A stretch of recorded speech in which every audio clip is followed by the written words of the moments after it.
कहानी की शुरुआत होती है न्यूयॉर्क शहर से, जहां पर हम लीसा नाम की एक लड़की को देखते हैं जो न्यूयॉर्क के एक फैशन मैगजीन में एक सीनियर असिस्टेंट के तौर पर काम करती है। लीसा एक आत्मनिर्भर, मॉडर्न और प्रोफेशनल लड़की है जो अपने काम को लेकर काफी व्यस्त रहती है। लीसा का एक बॉयफ्रेंड है जिसका नाम फ्रैंक है। लीसा रात में उसके साथ डिनर पर बाहर जाती है। फ्रैंक उससे कहता है, हमारे रिश्ते को 2 दिन बाद 3 साल पूरे हो रहे हैं, इसलिए मैं चाहता हूं कि हम दोनों मार्काटिया आइलैंड पर कुछ दिन के लिए छुट्टियां मनाने चले। मगिया आइलैंड साउथ पैसिफिक में स्थित एक शांत और सुंदर द्वीप है, जहां फ्रैंक लीसा के साथ अच्छा समय बिताना चाहता है। लीसा ये सुनकर बहुत खुश हो जाती है और फ्रैंक के साथ जाने के लिए मान जाती है। अगले दिन लीसा और फ्रैंक मकटिया आइलैंड जाने के लिए एक प्राइवेट प्लेन हायर करते हैं। प्लेन का पायलट एक मिडिल एजेड मैन होता है जिसका नाम हैरिस है। यहां से निकलने से पहले हैरिस अपनी गर्लफ्रेंड को भी अपने साथ ले लेता है, जो मकारिया आइलैंड में पार्ट टाइम काम करती है, और वहां हैरिस और उसकी गर्लफ्रेंड का कुछ दिन रुकने का प्लान होता है। इसके बाद चारों लोग प्लेन में बैठते हैं और प्लेन टेक ऑफ करता है। कुछ देर के सफर के बाद वह लोग मैकाटिया आइलैंड पहुंचते हैं और हैरिस प्लेन को आइलैंड में लैंड करता है। यह आइलैंड बहुत ही सुंदर और शांतिपूर्ण होता है। चारों तरफ हरियाली, समुद्र और प्रकृति का अद्भुत सौंदर्य फैला होता है। वहां पहले से ही बहुत से लोग छुट्टियां मना रहे होते हैं और काफी एंजॉय कर रहे होते हैं। लीसा और फ्रैंक समुद्र के पास बने एक रिसोर्ट में कमरा लेते हैं और सामान रखने के बाद वह आइलैंड में घूमते हुए एक दूसरे के साथ रोमांटिक समय बिताते हैं। रात में फ्रैंक एक रिंग निकालकर लीसा को शादी के लिए प्रपोज करता है। लीसा पहले तो हैरान होती है, फिर मुस्कुराकर हाँ कह देती है। फ्रैंक उसे रिंग पहनाता है और दोनों एक दूसरे को किस करते हैं। कुछ देर के बाद जब लीसा एक बार में अकेली होती है, तब हैरिस उसके पास आता है और नशे की हालत में उसे फ्लर्ट करने लगता है। वो उसे ड्रिंक भी ऑफर करता है। तभी फ्रैंक वहां आता है और लीसा उसके साथ चली जाती है। अगली सुबह लीसा के पास उसके बॉस का कॉल आता है। बॉस कहती है कि हमारे पास एक फैशन शो शूट करने का जरूरी काम आया है। तुम्हें जल्द ही एक दूसरे आइलैंड पर जाना होगा जो वहां से कुछ ही घंटे की दूरी पर है, और वहां पर जाकर तुम्हें फैशन शूट की देखरेख करनी होगी।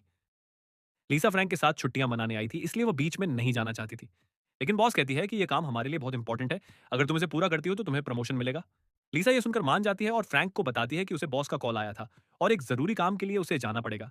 ये सुनकर फ्रैंक नाराज हो जाता है, लेकिन लीसा उसे मना लेती है और कहती है कि मैं काम खत्म करके जल्दी ही तुम्हारे पास लौट आऊंगी और फिर हम साथ में अच्छा समय बिताएंगे। इसके बाद लीसा हैरिस के पास जाती है और उससे कहती है कि मुझे जरूरी काम आ गया है, इसलिए तुम मुझे अपने प्लेन से आइलैंड तक छोड़ दो। हैरिस काम के साथ साथ अपनी गर्लफ्रेंड के साथ घूमने भी आया था, इसलिए वो जाने से मना कर देता है। लेकिन जब लीसा उसे अच्छे खासे पैसे देने का ऑफर करती है, तब हैरिस मान जाता है और अपनी गर्लफ्रेंड से कहता है कि मैं जल्द ही लौट आऊंगा। फिर हैरिस लीसा के साथ अपने प्राइवेट प्लेन में बैठकर शाम को निकलता है। पर रात में जब वह बीच रास्ते में होते हैं, तब उनका प्लेन एक भयंकर तूफान में फंस जाता है और आसमान में बिजली चमकने लगती है। हैरिस मदद के लिए रेडियो से संपर्क करने की कोशिश करता है, लेकिन तभी प्लेन के एक विंग पर जोरदार बिजली गिरती है, जिससे प्लेन का ट्रांसमीटर और रेडियो खराब हो जाते हैं। ये देखकर हैरिस बहुत घबरा जाता है। लीसा भी डर के मारे अपनी एजाइटी की दवाइयां लेने लगती है। हैरिस को समझ में नहीं आता कि अब वह क्या करे। मौसम इतना खराब होता है कि ना तो वह वापस मकाटिया आइलैंड लौट सकता है और ना ही आगे उड़ान भर सकता है। उसी वक्त हैरिस को एक आइलैंड दिखता है, इसलिए वह प्लेन को वहां लैंड कराने का फैसला करता है। लीसा से कहता है कि वह अपनी सीट बेल्ट अच्छे से बांध ले। फिर वह प्लेन को समुद्र के किनारे उतारता है, लेकिन लैंडिंग के दौरान प्लेन एक बड़ी चट्टान से टकरा जाता है, जिससे लैंडिंग गियर क्षतिग्रस्त हो जाता है और प्लेन रुक जाता है। अगली सुबह तक तूफान शांत हो चुका होता है। लीसा हैरिस से पूछती है कि क्या प्लेन ठीक है। हैरिस कहता है, नहीं, इसका लैंडिंग गियर खराब हो चुका है, इसलिए अब हमें मदद ढूंढनी होगी। हैरिस आइलैंड में मदद की तलाश में जाता है, लेकिन जल्द ही उसे पता चलता है कि वह एक डेजर्टेड आइलैंड में फंस चुके हैं और यहाँ उनके अलावा कोई नहीं है। उनके पास ना कोई कम्युनिकेशन डिवाइस है, ना भोजन और ना ही रहने की कोई व्यवस्था। प्लेन का आपातकालीन ट्रांसमीटर, रेडियो दोनों ही खराब हो चुके हैं, जिससे मदद बुलाना संभव नहीं है। अब उनके पास एक ही ऑप्शन है, इंतजार। हैरिस बहुत परेशान हो जाता है। वो लीसा को बताता है कि इस आइलैंड में हमारे सिवा कोई नहीं है और प्लेन का लैंडिंग गियर उड़ान भरने लायक नहीं है। हमें मदद आने तक यहीं पर रुकना पड़ेगा। वो आगे कहता है, मेरे पास एक गन फ्लेयर है, लेकिन उसमें सिर्फ एक ही फ्लेयर है। लीसा को बताता है कि प्लेन में एक लाइफ पोर्ट भी है, लेकिन हमें नहीं पता कि किस दिशा में जाना सही होगा। ये सब सुनकर लीसा हैरिस पर बहुत गुस्सा करने लगती है।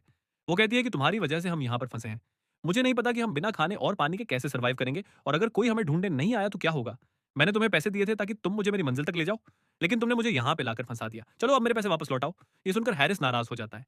दरअसल हैरिस थोड़ा कड़क स्वभाव का इंसान होता है, जबकि लीसा शांत और संयमित स्वभाव की लड़की होती है। ये दोनों एक दूसरे से बिल्कुल अलग होते हैं, जिस वजह से अक्सर यहाँ पर इन दोनों के बीच बहस होती रहती है और वे एक दूसरे को बिल्कुल भी पसंद नहीं करते। इधर फ्रैंक आइलैंड पर होता है। उसके पास लीसा की बॉस का कॉल आता है। वो उसे बताती है कि लिसा अभी तक उस आइलैंड पर नहीं पहुंची है। फ्रैंक हैरान होकर कहता है कि लेकिन वो तो कल ही एक प्राइवेट प्लेन से उस आइलैंड के लिए निकली थी। वहीं फ्रैंक की मुलाकात हैरिस की गर्लफ्रेंड से होती है, जो कहती है कि हैरिस को अब तक लौट आना चाहिए था, लेकिन वह अभी तक नहीं आया है। फ्रैंक उसे बताता है कि लीसा भी अब तक आइलैंड नहीं पहुंची है, जिससे दोनों बहुत परेशान हो जाते हैं और सोचते हैं कि कहीं उनके साथ कोई प्लेन हादसा तो नहीं हो गया। इसलिए वो दोनों रेस्क्यू टीम बुलाने का फैसला करते हैं। उधर लिसा और हैरिस आइलैंड में पानी की तलाश में जंगल के भीतर जाते हैं, जहां पर उन्हें एक झरना दिखाई देता है जिससे वह अपनी प्यास बुझा सकते हैं। लिसा खुश होकर पानी लेने के लिए बोतल भरने जाती है, लेकिन तभी एक सांप लिसा के कपड़ों के अंदर घुस जाता है और वह डर के मारे जोर जोर से चिल्लाने लगती है। तब हैरिस दौड़ के आता है और उसके कपड़े के अंदर से सांप को निकालकर फेंक देता है, जिससे लिसा की जान बच जाती है। ये देखकर लिसा हैरिस की बहादुरी से प्रभावित होती है। इसके बाद हैरिस एक पक्षी पकड़ता है और उसे पकाकर दोनों रात में खाते हैं, जिससे उनका पेट भर जाता है। अगली सुबह लिसा को आसमान में एक प्लेन उड़ता हुआ दिखाई देता है। वह दौड़कर हैरिस के पास जाती है, जो उस समय सो रहा होता है। लेकिन हैरिस उठता नहीं है। लिसा तुरंत ही फ्लेयर गन लेकर आसमान में फायर कर देती है, ताकि प्लेन में मौजूद लोग उन्हें देखकर उन्हें बचा सकें। लेकिन उसका निशाना चूक जाता है और फ्लेयर पास के एक नारियल के पेड़ पर गिर जाता है, जिससे पेड़ में आग लग जाती है। फ्लेयर की आवाज सुनकर हैरिस जाग जाता है और देखता है कि उनके पास जो एकमात्र फ्लेयर था, वह भी बेकार हो गया है। वो गुस्से में लीसा पर चिल्लाने लगता है और दोनों में बहस हो जाती है। लेकिन फिर हैरिस उससे माफी मांगता है, क्योंकि उसे पता है कि अगर उन्हें सर्वाइव करना है तो साथ मिलकर काम करना होगा। इसलिए अब दोनों साथ मिलकर इस आइलैंड पर सर्वाइव करने की कोशिश करते हैं। इस दौरान लीसा और हैरिस के बीच नजदीकियां बढ़ने लगती हैं।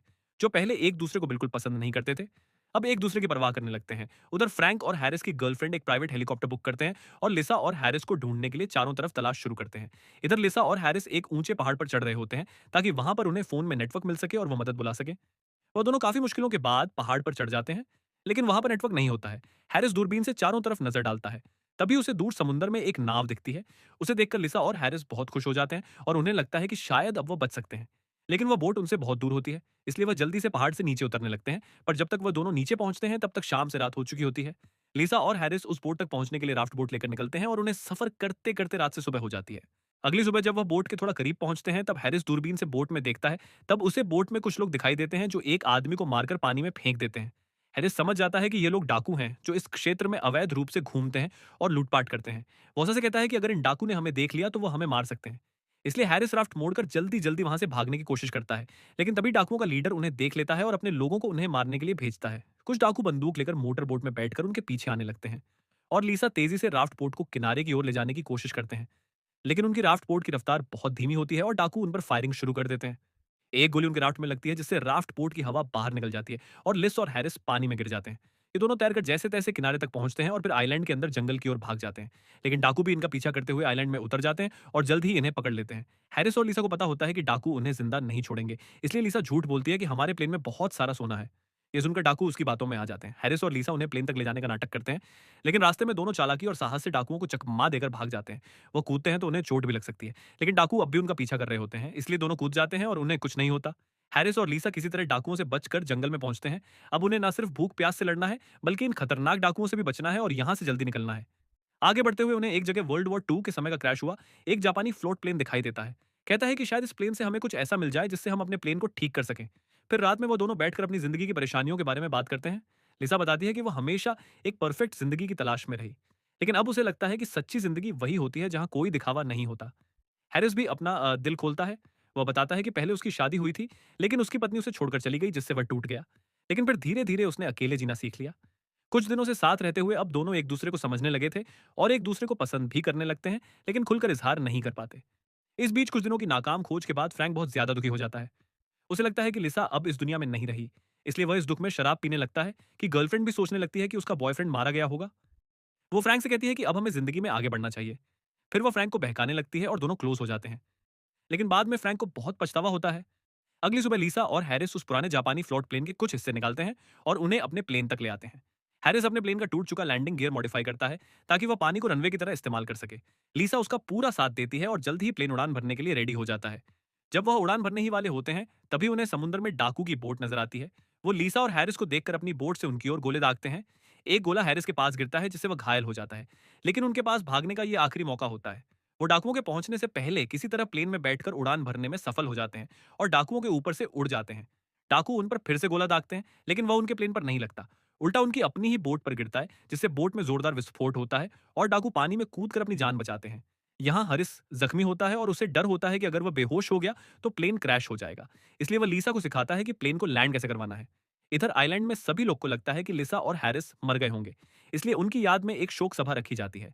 तभी वह देखते हैं कि हैरिस का प्लेन आसमान से उनकी ओर आ रहा है, जिसे लिसा चला रही होती है और हैरिस पे होश होता है।